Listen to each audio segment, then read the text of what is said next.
મહાયુતિનું clean sweep કારણ કે 222 બેઠક પર આગળ ચાલી રહી છે અને મુખ્યમંત્રીને લઈને મહાયુતિમાં અત્યારથી જ કવાયત તેજ થઈ ગઈ છે.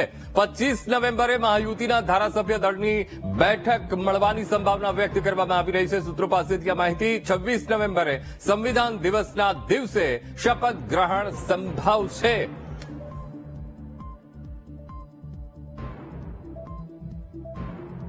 जीते और मैं चाहता हूं कि देश में अब जब वो संसद में होंगे सांसद के रूप में वो जो भी ऑपोजिशन लीडर होगी उनको वो आंख से आंख मिलाकर सवाल पूछ लेंगे. जो जनता की सवाल हैं उनके जवाब जो बीजेपी छुपाती है प्रियंका उठाएंगी और जनता की आवाज को बुलंद करेंगी. उनके जो समस्या है उसका समाधान जरूर ढूंढेंगी. सुबह जब रिजल्ट सारा था, अभी आप घर से आए हैं तो घर पे आप होंगे, प्रियंका जी भी रिजल्ट देख रही थी और आप भी मुझे लगता है उत्सुकता के साथ रिजल्ट देख ही रहे थे. उस वक्त उनका क्या रिएक्शन था? प्रियंका अपनी किताब पढ़ रही हैं, अपने आराम से बच्चों के साथ हैं और अपने घर गृहस्थी में व्यस्त हैं. वो उन्होंने अपनी मेहनत की है और उम्मीद कर रही थी कि वो जीतेंगे और बस उनका तो यही है कि देश का सेवा करना, ये नहीं देखना कि कितना भारी बहुमत से जीतेंगी. पर वो खुश है जो उनको पता चल रहा है जो रिजल्ट आ रहे हैं और खाली वो देख रहे हैं अब वो वायनाड के लोगों को उनकी जो मुश्किलें हैं जो भी हैं कैसे उसको बुलंद करेंगे और मतलब जो उनके लिए जो उन्होंने वायदे किए वो पूरे करेंगे. सर, झारखंड के अंदर आपकी सरकार जो इंडिया गठबंधन की તો આ હતા પ્રિયંકા ગાંધીના પતિ રોબર્ટ વાડ્રા અને જીતને લઈને એમણે પત્રકાર સાથે વાતચીત કરી અને સાથે સાથે પણ કહ્યું કે વાયનાડની પ્રજાના પ્રશ્નો તેઓ હવે સંસદમાં ઉઠાવશે. હવે એક બીજા અપડેટ આવી રહ્યા છે. 13મા રાઉન્ડમાં કોંગ્રેસ ઉમેદવારને 4,911 મત મળ્યા છે. આપણે વાવ વિધાનસભા બેઠકની વાત કરી રહ્યા છે અને ભાજપ ઉમેદવારને 13મા રાઉન્ડમાં 3,940 મત મળ્યા છે. તો વાવ બેઠક પર 13મા રાઉન્ડની મતગણતરી એ પૂર્ણ થઈ ગઈ છે. 13મા રાઉન્ડ બાદ કોંગ્રેસ ઉમેદવાર 13,938 મતથી અત્યારે આગળ ચાલી રહ્યા છે અને કોંગ્રેસ ઉમેદવારને 4,911 મત એ 13મા રાઉન્ડમાં મળ્યા છે અને આ તરફ ભાજપ ઉમેદવારને 3,940 મત મળ્યા છે. તો વાવ બેઠક પર 13મા રાઉન્ડની મતગણતરી પૂર્ણ થઈ ગઈ છે અને આ તરફ મહારાષ્ટ્ર, ઝારખંડ, મહારાષ્ટ્રમાં મહાયુતિ શાનદાર પ્રદર્શન અને આ તરફ ઝારખંડમાં ઇન્ડિયા ગઠબંધને શાનદાર પ્રદર્શન કર્યું છે. આ તરફ મહારાષ્ટ્રની વાત કરીએ તો મહારાષ્ટ્રમાં ક્યાંક ને ક્યાંક મહાયુતિ જે પણ વાત લઈને પ્રજા સમક્ષ ગઈ એ તમામ મુદ્દાઓને જનતાએ સ્વીકાર્યા છે અને જે રીતે એકનાથ શિંદેનું જે પત્રકારોને સંબોધન અને તેમાં તેમણે એવું કહ્યું કે ભાઈ 2.5 વર્ષનું કામ બોલે છે. ત્યારે આ જ મુદ્દે આપણી સાથે ચર્ચામાં જોડાયા છે બિપિનભાઈ ઠક્કર, રાજકીય વિશ્લેષક છે, પ્રેરકભાઈ શાહ ભાજપ નેતા, હેમંતભાઈ રાવલ કોંગ્રેસ નેતા, નરેશ વરિયા વરિષ્ઠ પત્રકાર છે, તેઓ આપણી સાથે ચર્ચામાં જોડાઈ ગયા છે. સૌથી પહેલા વિપિનભાઈ આપની પાસે આવીશ. આ પરિણામોને કઈ રીતે જોવો છો, જે રીતે મહારાષ્ટ્ર વિધાનસભા અને આ તરફ ઝારખંડ વિધાનસભા? કારણ કે મહારાષ્ટ્ર જે રીતના એક્ઝિટ પોલના આંકડા અને મહત્તમ એવું કહી રહ્યા હતા કે જેટલા પણ એક્ઝિટ પોલના આંકડા આવ્યા કે ભાઈ ના મહાયુતિનું શાનદાર પ્રદર્શન રહેશે અને ખાસ કરીને એવું પણ કહેવાઈ રહ્યું હતું કે મોટા ભાઈ બનવાની જે મહેચ્છા ભાજપની છે ક્યાંક ને ક્યાંક એ જોખમાય, પણ અત્યારે આખું એ ચિત્ર એ અલગ જોવા મળી રહ્યું છે. કઈ રીતે આ રિઝલ્ટને જોઈ રહ્યા છો?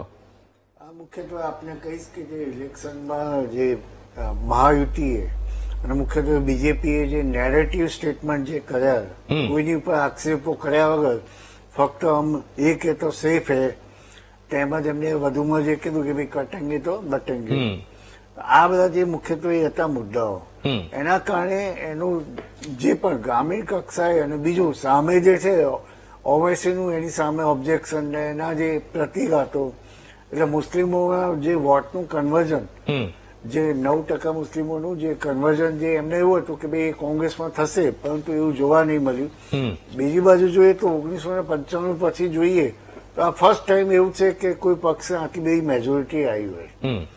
એ પહેલા કોંગ્રેસ આવતી હતી, પરંતુ અત્યારે 1995 પછી કોઈ પણ પક્ષને આટલી 100 ઉપરની એટલે મેજોરિટી જે છે બહુ આવી નથી. ત્રીજો નંબર આપણે કહીશ કે જે એમનો એજન્ડા હતો બીજેપીનો, એક તો લાડલી બહેનનો હતો લાડલી યોજના અંતર્ગત એમને જે 1500 રૂપિયા માસિકને બદલે 2100 કર્યા, એની જાહેરાત કરી. બીજો નંબર એમને ટોલ નાબૂદી ત્યાં આગળ ઇન્ફ્રાસ્ટ્રક્ચર મુંબઈ માટે કર્યું. મુખ્ય આ વખતે એવું હતું કે મુંબઈની 36 સીટો જે છે એ 36 સીટોમાંથી એની અસર થાય એવું લાગતું હતું, કારણ કે એમાં મામું એટલે કે મુંબઈમાં જે મરાઠી લોકો અને બીજું મુસ્લિમ લોકો, જો એ બેનું કન્વર્ઝન પૂરેપૂરું ના થાય તો જે આપણે 2019માં જોઈએ તો મુંબઈમાં એનડીએને 30 સીટો મળી હતી. એ 30 સીટોની સામે હજી પણ આપણે જોઈએ તો એ 26 થી 27 સીટો જ છે, પરંતુ જો એ કન્વર્ઝન જો વધુ ના થયું હોય તો એ એક મોટી અસર પડે. પરંતુ એ જોવા મળ્યું કે ભાઈ મામું નું જે વોટિંગ જે છે, ભલે મુંબઈમાં ઓછું વોટિંગ થયું પરંતુ એનો જે ફાયદો છે એ મહાયુતિને મળ્યો. બીજું આપણે ખાસ કહીશ કે જે મરાઠાની જે વસ્તી જે છે કે મરાઠા 28% જે વસ્તી, એની અસરો જે મુખ્યત્વે જોવા મળે એવું હતું કે મરાઠાઓનું રિઝર્વેશન બાબતે જે એમને પહેલા એકનાથ શિંદેએ આવીને પછી જે એમને જે કાયદો જે એમને રદ કર્યો હતો એની અસર પડે એવું લાગતું હતું. પરંતુ એ ભાજપની સ્ટ્રેટેજિકલી આરએસએસની લોબી જેમ હરિયાણામાં જોવા મળ્યું એ પ્રમાણે ગામે ગામ ખાટલા બેઠકો ને એ બધું જે એમને કર્યું એના કારણે જે પરિણામ જોવા મળ્યું, એના કારણે જે મુખ્યત્વે અત્યાર સુધી વેસ્ટર્ન મહારાષ્ટ્રમાં સૌથી પહેલી વાર આટલું બધું જે બીજેપીને કોઈએ એટલે કે બીજેપી યુતિને કોઈએ એમને સન્માન આપ્યું હોય તો આવું પહેલી વાર જોવા મળ્યું. કારણ કે એનડીએને જે 70માંથી 25 બેઠકો હતી 2019માં, જે આ વખતે વધીને 50 કરતા વધારે છે. એટલે 70માંથી જો 50 કરતા વધારે, અને એનો સૌથી વધુ બેનિફિટ આપણે અહીંયા આજે જે રિઝલ્ટોમાં જોવા મળી રહ્યો છે. બીજું આપણે મુખ્યત્વે એ કહીશ કે 146 જેટલા પૂર્વ ધારાસભ્યો હોય કે પૂર્વ એમપીઓ હોય જેમને બળવાખોરી કરીને બધાએ જે ઉભા રહ્યા અને અપક્ષો વધ્યા, એ અપક્ષોને કારણે પણ એ કે બીજી રીતે જોઈએ તો આપણે બીજેપી અને મહાયુતિને ફાયદો થયો એવું દેખાઈ આવે. અચ્છા, ઓકે. અને વધુમાં એક આપણે કહું કે 2019માં 288 સીટમાંથી 70 સીટો એવી હતી કે જેમાં 6000થી ઓછું માર્જિન હતું. ये मार्जिन नो डाउट एज है. एक कांटे की टक्कर इस तरीके से हो जाना कहीं ना कहीं थोड़ा आश्चर्यजनक भी है, सवालों के घेरे में भी आता है और मन में मैं एक सेंस ऑफ सरप्राइज है कि जो हम जनता के बीच में देख रहे थे, महिलाओं के साथ देख रहे थे, पुरुषों के साथ देख रहे थे, आक्रोश जो था 1500 रुपए मिलने के बाद भी वो महिलाएं बता रही थी कि हम पे एहसान नहीं कर रहे हैं जिस तरीके से प्रचार कर रहे हैं, और उसके बाद ये इस तरीके के आउटकम आना, आई वुड से हमें कुछ टाइम लगेगा for it to sync in. आप ही के पार्टी के नेता संजय राउत का बयान आया कि ये जनता का मैंडेट नहीं है, ये जनता कुछ ना कुछ गड़बड़ हुई है.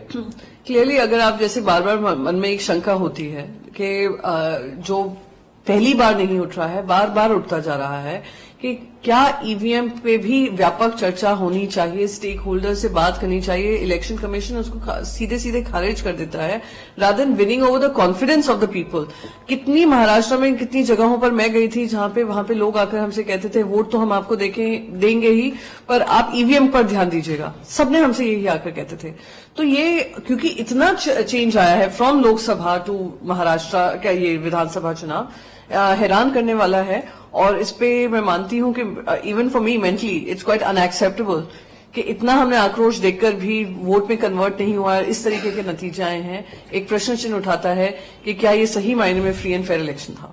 महायुति के जो घटक हैं, मतलब जिस तरह से कहा जा रहा है, कभी प्रवीण दरेकर कहते हैं कि मुख्यमंत्री देवेंद्र फडणवीस बनेंगे, नरेश मस्के बोलते हैं कि मुख्यमंत्री एकनाथ शिंदे बनेंगे, और अजीत पवार की तरफ से भी उनके जो हैं लोग कह रहे हैं कि अजीत पवार बनना चाहिए. तो किस तरह से देखती हैं ये मुख्यमंत्री की दौड़? देखिए, महाराष्ट्र के को संभालना एक बहुत बड़ी जिम्मेदारी है और महाराष्ट्र में सभी के हितों की लड़ाई लड़ना उससे भी बहुत महत्वपूर्ण है. एक तरफ चुनाव, त्याचा एक वेगळा राग विशेषतः माननीय बाळासाहेबांच्या मतदारांच्या मनात होता रोज सकाळी राज्याचं राजकारण कलुषित होणारं वक्तव्य भांडूपवरनं यायचं आणि ज्यावेळी एकनाथ शिंदेनी बाळासाहेबांचं हिंदुत्वाचं धनुष्यबाण, हिंदुत्वाचं शिवसेना नाव हे हिंदुत्वाच्या मूळ प्रवाहात भाजपबरोबर आणल्यामुळे एकनाथ शिंदे साहेबांना बाळासाहेबांच्या विचारांची मतं ही बीजेपीच्या बरोबर. તો મહાયુતિમાં ભાજપ સૌથી મોટી પાર્ટી ઉભરીને આવી છે ને એક બાદ એક નેતાઓની પ્રતિક્રિયા પણ મહારાષ્ટ્રને લઈને આવી રહી છે. શિંદે જૂથની શિવસેના બીજા નંબર પર, જ્યારે શરદ પવાર એનસીપી ત્રીજા નંબરે. મહારાષ્ટ્રના આગામી મુખ્યમંત્રી ભાજપના હોવાનો સૂત્રોનો દાવો પણ થઈ રહ્યો છે. પ્રિયંકા ચતુર્વેદી, ઉદ્ધવ ઠાકરે જૂથ, અને તેમણે આ રિઝલ્ટને લઈને શંકા વ્યક્ત કરી. સાથે સાથે લાડલી બહેન યોજના, આ યોજના ઉપર પણ તેમણે પ્રશ્નો ઉઠાવ્યા છે. તો આ તરફ ભાજપ નેતા અને મહાયુતિના નેતા એ કહી રહ્યા છે કે ભાઈ અમારું કામ બોલે છે. 2.5 વર્ષનો જે સમયગાળો અમને મળ્યો એ જે કામ અમે પ્રજા સમક્ષ લઈને ગયા એ પ્રજા સુધી પહોંચ્યા છે અને માટે જ અમને સ્વીકાર્યા છે અને આ રીતના પરિણામો અમને મળ્યા છે. નરેશભાઈ, તમે પણ સાંભળ્યા છે પ્રિયંકા ચતુર્વેદી અને મહાયુતિના નેતા જે કહી રહ્યા છે. પ્રિયંકા ચતુર્વેદી હવે કહી રહ્યા છે કે ભાઈ યોજનાને લઈને પણ સવાલો તેઓ ઉભા કરી રહ્યા છે અને ઈવીએમને લઈને પણ તેઓ ક્વેશ્ચન ઉભા કરી રહ્યા છે. કારણ કે તેમણે તો ત્યાં સુધી આક્ષેપ લગાવી દીધો કે અમે જ્યારે ચૂંટણી થઈ રહી હતી ત્યારે લોકો અમને આવીને કહેતા હતા કે ભાઈ અમે તો તમને જ વોટ આપ્યા છે, ત્યારે પરિણામો અત્યારે અલગ આવ્યા ને અત્યારે સવાલ કરી રહ્યા છે. કઈ રીતે આ સ્થિતિને જોઈ રહ્યા છો? नेतृत्व में एकनाथ जी शिंदे, देवेंद्र जी फडणवीस और अजीत दादा पवार, रामदास आठवले आरपीआई के इन सब ने मिलकर जो चुनाव अच्छी तरह लड़ा, जो सरकार अच्छी तरह चलाई, विशेषकर मुझे लगता है कि प्रत्यक्ष लाभ की राजनीति और अप्रत्यक्ष लाभ की राजनीति होती है. अप्रत्यक्ष लाभ की राजनीति में जो पायाभूत सुविधा होती है, इंफ्रास्ट्रक्चर डेवलपमेंट होती है, वंदे भारत ट्रेन होती है, मेट्रो होती है, सड़क होती है, पानी होता है, और प्रत्यक्ष लाभ में लाडली बहना होती है, किसान सम्मान होता है, जीरो इलेक्ट्रिसिटी बिल का विषय होता है. इसका एक बहुत सुरेख मिलाप एकनाथ जी शिंदे, देवेंद्र जी और अजीत दादा ने किया और इसलिए जनता ने पूरा भरोसा रखा. साथ ही 2019 में माननीय शरद पवार साहब ने आदरणीय उद्धव जी को लेकर बीजेपी का अलायंस जो तोड़ा, वो माननीय बाला साहब ठाकरे जी के वोटर्स को पसंद नहीं आया. और जब एकनाथ शिंदे बाला साहब जी का हिंदुत्व का धनुष्यबाण, हिंदुत्व का शिवसेना ये नाम भाजपा के साथ मेन स्ट्रीम में ले आए तो लोगों ने उनको भी बहुत अच्छी तरह से उसका स्वीकार किया. ये आज दिखाई दे रहा है. मुझे लगता है कि बिहार में 4 में से 4 जगहों पर एनडीए आगे है. उत्तर प्रदेश में 6 जगहों पर एनडीए आगे है और राजस्थान में 4 जगह पर आगे है. तो देश में ये बता रहा है कि देश की जनता का फिर एक बार आदरणीय प्रधानमंत्री मोदी जी पर उन्होंने अपना विश्वास जताया.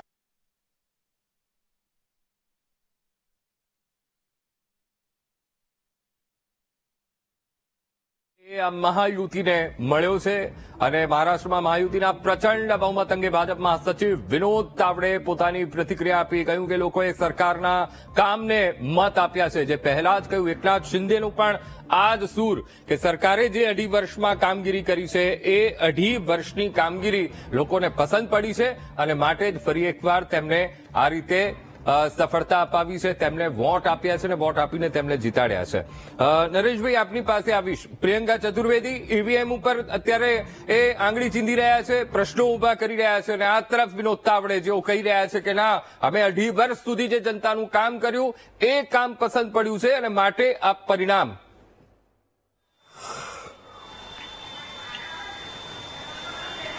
અંકુર, કોઈ પણ ચૂંટણીમાં હાર થયા બાદ સામાન્ય રીતે વિપક્ષ જે છે એની એક પેટર્ન થઈ ગઈ છે કે કઈ હારની પાછળ ઈવીએમ પર થીકરું ફોડવું. ખરેખર તો જે જીત થઈ છે ભારતીય જનતા પાર્ટીની એની અંદર નેતૃત્વ, નાણાં, નેટવર્ક અને જે પ્રમાણેનો પ્રચાર રહ્યો એ મહત્વનું રહ્યું છે. એકનાથ શિંદે ભલે કહેતા હોય કે વિનોદ તાવડેની વાત હોય કે અમે 2.5 વર્ષનું અમારું જે શાસન છે એના મત આપ્યા, અને તમે શરૂઆતમાં જ જયારે કાર્યક્રમની શરૂઆત કરી ત્યારે કહ્યું કે જે ગેમ ચેન્જર મુદ્દા રહ્યા છે એની અંદર લાડકી બહેના યોજના હોય, ટોલ ટેક્સની વાત હોય, ને બાકી જે કંઈ પણ ધ્રુવીકરણની વાત છે, બટોગે તો કટોગે જેવા સૂત્રો હતા, તો આપણને ખ્યાલ છે કે 2.5 વર્ષનું જો શાસન હોત તો તમારે લાડકી બહેન યોજનામાં છેલ્લે પરિવર્તિત નાણાં આટલા બધા કરવા ન પડ્યા હોત, જેને રેવડી કહીને જે ભારતીય જનતા પાર્ટી વિપક્ષને નિશાન સાધતું રહ્યું હતું. એ બધી કહેવાતી કલ્યાણકારી યોજનાઓ લઈને મેદાનમાં ઉતરી હતી.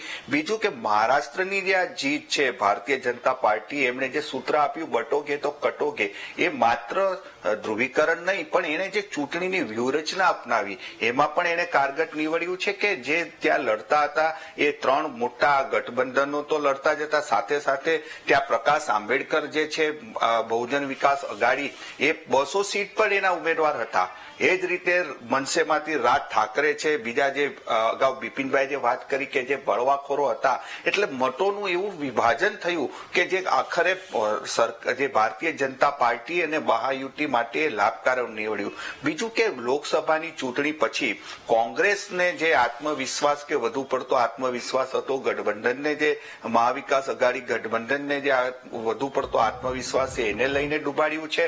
અને એ ચૂંટણીની અંદર જે મતની ટકાવારી હતી એ કઈ બહુ એટલો ફરક નહોતો પડ્યો, પરંતુ જે પ્રકારે મુદ્દાઓ ઉઠાવવામાં આવ્યા હતા લોકસભાની ચૂંટણીમાં એનો ફાયદો થયો હતો, એ ફાયદો અહીંયા નથી મેળવી શક્યાનું કારણ કે ગ્રામીણ ક્ષેત્રમાં પણ ભારતીય જનતા પાર્ટીએ એનો જે મતાધિકાર છે, મતનો જે જનાધાર છે એ વધારવામાં સફળતા મળી છે. મરાઠા આંદોલનની સામે એમણે, મરાઠા આંદોલન ત્યાં ખૂબ મહત્વનું, મહારાષ્ટ્રમાં મરાઠા પ્રજા એટલી મહત્વની છે, જરાંગેનું આંદોલન આટલું બધું હતું, એની સામે ઓબીસી જે મતદારો છે એ મતદારોને જે ભારતીય જનતા પાર્ટી હંમેશા બિહાર હોય કે કોઈ પણ રાજ્ય હોય, એ ઓબીસી ની અંદર જે વંચિત તબકાઓ છે, જે દલિત છે, આદિવાસી છે, એના જે વંચિત જે જૂથો છે એને ખૂબ જ સારી રીતે એને સમીકરણો ગોઠવીને મેદાનમાં ઉતરતી હોય છે.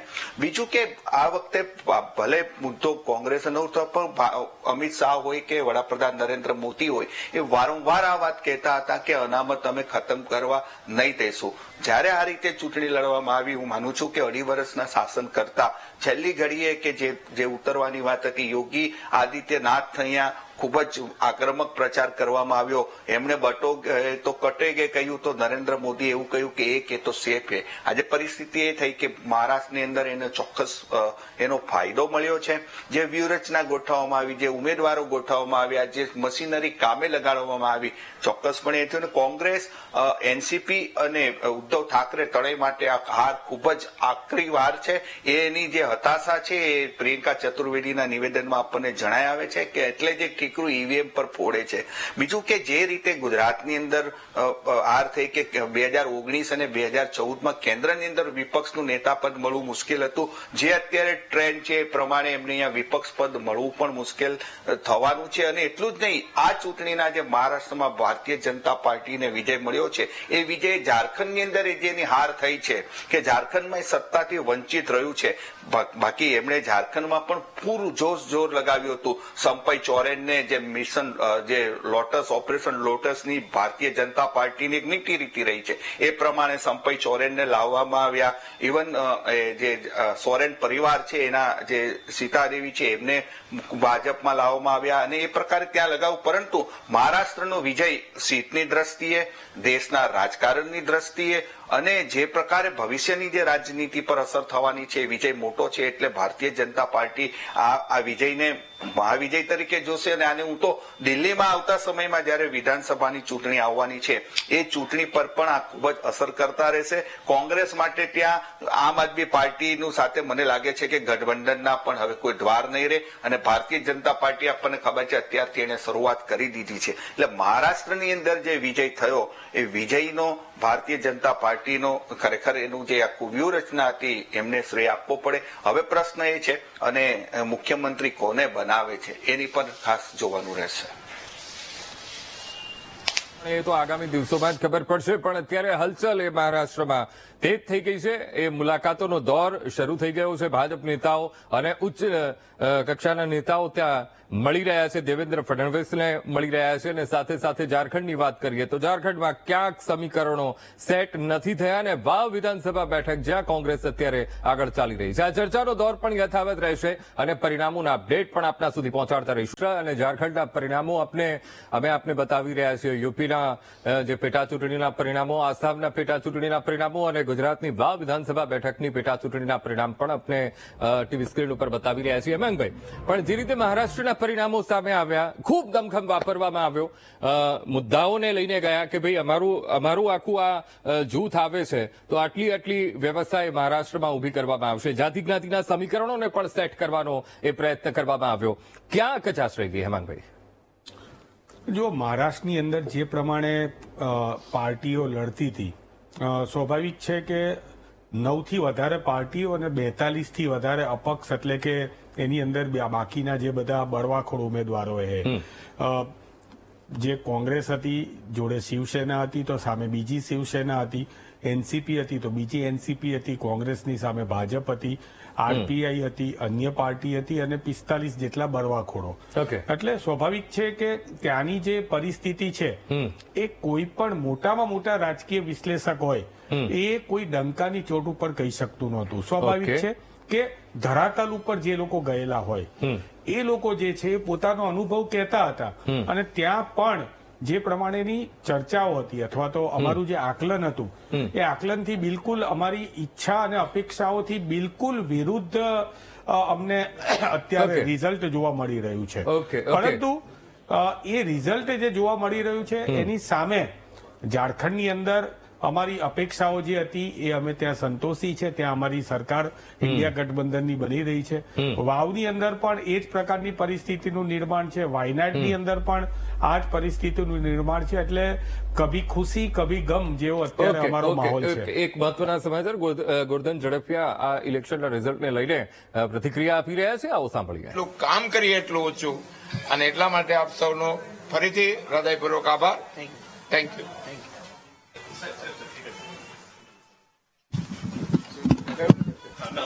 હું મારી ઓફિસમાં બેઠો કર્યું છે અને એક હે તો સેફ હે અને મોદી હે તો મુમકિન હે, આ પ્રકારનું તેમણે ટ્વીટ કર્યું છે. અને પરિણામ બાદ ગુજરાત ભાજપ ઉપાધ્યક્ષે પણ પોતાની પ્રથમ પ્રતિક્રિયા આપી છે. મહારાષ્ટ્રના જે પરિણામો આવ્યા તેને લઈને તેમણે પ્રતિક્રિયા આપી. ખાસ કરીને પ્રેરકભાઈ આપની પાસે આવીશ. જે રીતના અત્યારે પરિણામો મહારાષ્ટ્રમાં ખૂબ એ લોકો સુધી પહોંચવાનો પ્રયત્ન કર્યો અને ક્યાંક ને ક્યાંક જે યોજના છે એ યોજના પણ લોકો સુધી પહોંચી છે, પણ સામે વિરોધમાં એ યોજનાને લઈને પણ સવાલો ઉભા થયા છે. અંકુરભાઈ, તમે જે શરૂઆતમાં જે બતાવી કે મહારાષ્ટ્રની અંદર કે ભારતીય જનતા પાર્ટી અને ગઠબંધન મહાયુતિને જીતવા માટેના કારણો, એમાંની જે પ્રથમ યોજના જે આપણે બતાવી લાડકી બહેન યોજના, તો આ યોજનાનો સૌથી પહેલા વિરોધ પક્ષવાળા એટલે મહાઆઘાડીવાળાએ વિરોધ કર્યો. પછી જયારે એમને લાગ્યું કે આ યોજના સફળ થઈ રહી છે ત્યારે એમના જ મેનિફેસ્ટોમાં મહાલક્ષ્મી નામની યોજના લાવી, આ જ પ્રકારની યોજના. અને આ યોજનાની કેટલી મોટી ઇમ્પેક્ટ હશે કે એમના મેનિફેસ્ટોની અંદર આવી.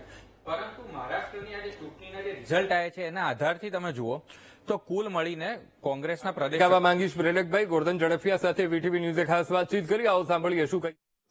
સાહેબ, જે રીતે પરિણામો સામે આવી રહ્યા છે, કઈ રીતે પરિણામોને જોવો છો અને ગુજરાતના પરિપ્રેક્ષમાં આપનું શું માનવું છે? સૌપ્રથમ તો જે મહારાષ્ટ્રની અંદર જે પરિણામો આવ્યા છે તે પરિણામો જે છે તે ખૂબ જ મહત્વપૂર્ણ છે.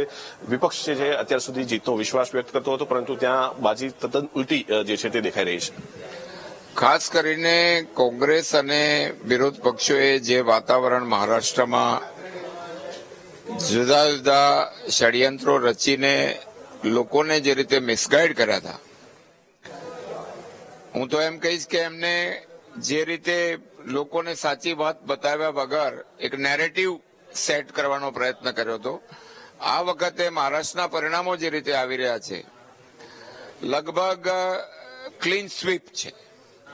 અને ભારતીય જનતા પાર્ટી પણ 2019માં અમે પોતાના સિમ્બોલ ઉપર 105 જીત્યા હતા અત્યારે 128 જેટલા પર આગળ છીએ અને હજુ તો પરિણામો આવે છે એ કદાચ બહુમતીની નજીક પણ એકલી ભારતીય જનતા પાર્ટી પહોંચી જાય, ધ ટ્રેન્ડ વિચ શોઝ.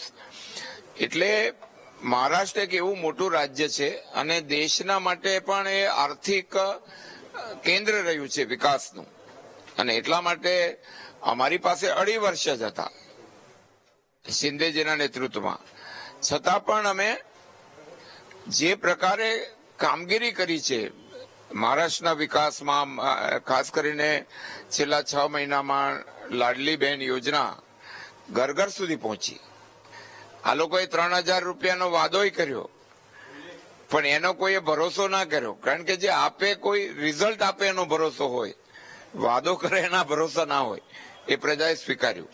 એવી જ રીતે જે કંઈ પેટા ચૂંટણીઓ થઈ રહી છે, વિશેષ કરીને Uttar Pradesh, Uttarakhand, Rajasthan, Madhya Pradesh, including even north east, જ્યાં અમારી સીટો નહોતી એ સીટો પણ ભારતીય જનતા પાર્ટી લઈ રહી છે. અને એટલા માટે એક્રોસ ધી કન્ટ્રી અને વિશેષ કરીને નોર્થ ઇસ્ટની જે 7 સિસ્ટર્સ કહીએ છીએ, આસામ એવું કહી શકાય કે totally clean sweep for BJP. અને એટલા માટે આપણે જનતાનો અમે આભાર માનીએ છીએ, અને વિશેષ કરીને જે કંઈ પરિણામો આવ્યા છે એ ભારતીય જનતા પાર્ટીના અત્યારના સુધીના જે પરિણામો છે એમાં અમારા રિઝલ્ટમાં, અમારી ધારાસભ્યની સંખ્યામાં એ વધારો કરશે, અને નેશનલ ફલક ઉપર એ નરેન્દ્રભાઈના નેતૃત્વમાં છેલ્લા 10 વર્ષમાં જે વિકાસ થયો છે. રોકવા માંગીશ, સોરી, પણ વાવ જે છે વિધાનસભાની પેટા ચૂંટણી, તેની પરિણામો અલગ પરિણામ આપી રહ્યો છે. ગુજરાત કે જે ભાજપનું ગઢ છે, નરેન્દ્રભાઈ, અમિતભાઈ ત્યાંથી આવે છે, રાષ્ટ્રીય કક્ષાએ મોટું નેતૃત્વ છે, પરંતુ તેમના રાજ્યની અંદર પહેલા તો બનાસકાંઠા લોકસભા ગઈ, ત્યારે વાવ વિધાનસભાની પેટા ચૂંટણીની અંદર પ્લસમાં હતી ભાજપ, પરંતુ પેટા ચૂંટણી જે થઈ રહી છે તેની અંદર જ્યારે સંગઠન આખું લાગ્યું, સરકાર આખી લાગી, જવાબદારીઓ મોટા જે મંત્રીઓ છે તેમને પણ આપી, છતાં પણ પરિણામ હજુ સુધીના સમયની અંદર લગભગ 14,000થી વધુની લીડ કોંગ્રેસ આગળ ચાલી રહ્યું છે. અત્યારે ચૂંટણી પંચના આંકડા મુજબ 13 રાઉન્ડ પૂરા થયા છે અને 12,500 જેવી લીડ એ ઇલેક્શન કમિશન બતાવે છે. પરંતુ આપણે 3 વાગ્યા સુધી, જ્યાં સુધી મતગણતરી પૂરી ન થાય ત્યાં સુધી અમને ભરોસો છે, કારણ કે અમારો પણ એટલા વર્ષોનો અનુભવ છે કે ઘણીવાર કોઈ એવો એરિયા નીકળતો હોય છે જેને કારણે 5-7 હજાર મતનો ફેરફાર થાય એટલે આખા રિઝલ્ટો બદલાતા હોય છે. જેમ આપણે હરિયાણામાં જોયું, શરૂઆતના રિઝલ્ટમાં લગભગ બીજેપી તો ક્યાંય દેખાતી નહોતી, અને છતાં Bharatiya Janata party with absolute majority અમે જીત્યા.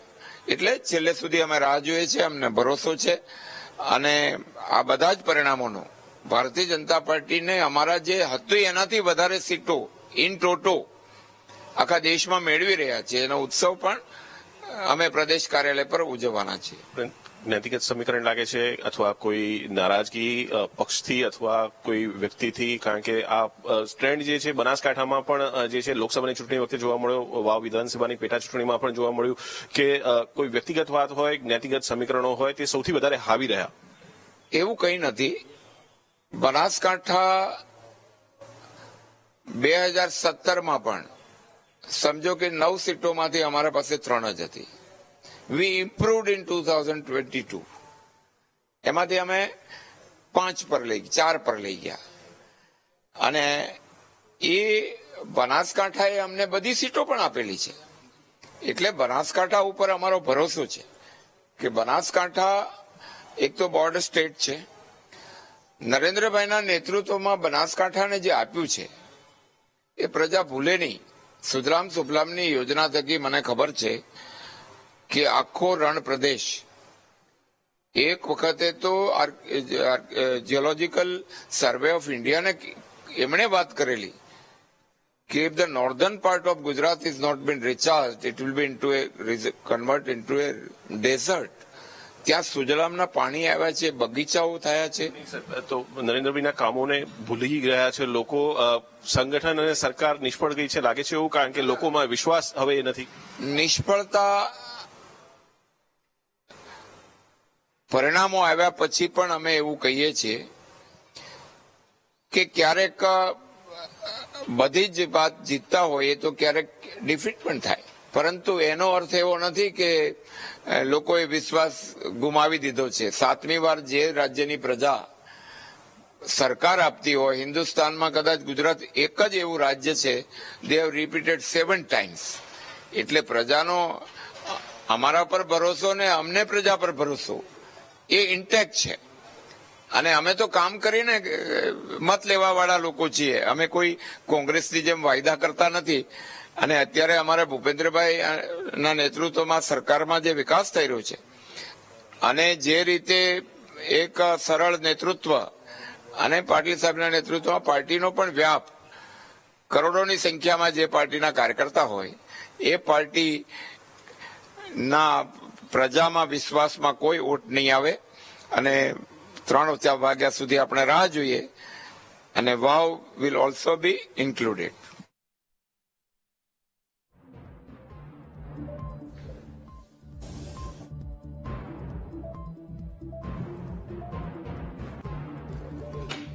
તો વાવ બેઠક પર 17મા રાઉન્ડની મતગણતરી પૂર્ણ થઈ છે. 17મા રાઉન્ડમાં કોંગ્રેસ ઉમેદવારની લીડમાં મોટો ઘટાડો જોવા મળી રહ્યો છે.